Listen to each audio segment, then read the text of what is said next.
La Santa Pasqua. E che c'è a Pasqua? Già lo vedi, Nino? La tavola è infiorata sana sana d'erba Santa Maria, menta romana, sarvia, perza, viole e trosmarino.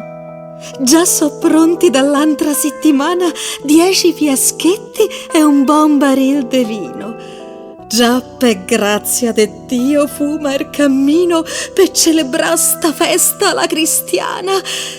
Cristo è risuscitato allegramente. In sta giornata non s'abbadi a spesa e non se pensi a guai un accidente. Brodetto, ova, salame, zuppa ingresa, carciofoli, granelli e rimanente tutto alla grolia della Santa Chiesa.